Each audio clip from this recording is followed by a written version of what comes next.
we all know each other, and I think that it's kind of like living in a small town, working for a small company. There's not politics and red tape, and so the culture is I think it's very open, and everybody gets to speak their mind, and all that gets taken into account. Whereas a big company, you don't really know where you stand.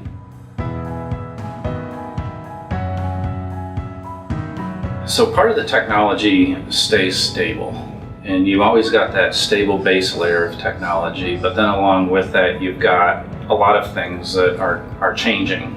So you can become a specialist in an area but still see enough technological changes that you still get to learn every day.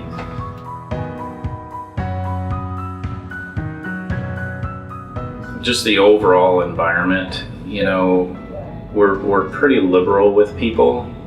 I think the main thing is that you're able to execute. You get your job done, and so there's not a lot of pressure on exactly what hour of the day you're here or when you leave.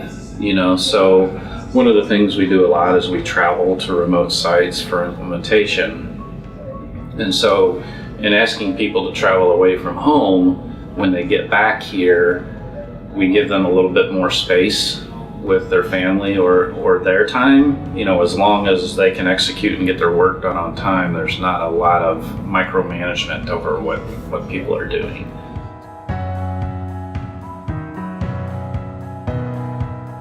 We're here with corporate engineering groups for Purina and Anheuser-Busch, and so being close to those decision makers and that whole capital workflow is great. It's a downtown setting, but I think, by and large, unless you see your work get to the field and see how users interact with it, I think that's when it really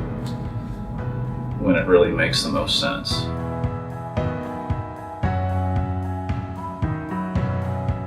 Super convenient. So, and the after hour, the weekend type stuff, we're all right here too. So getting to know the area and restaurants has all been really good.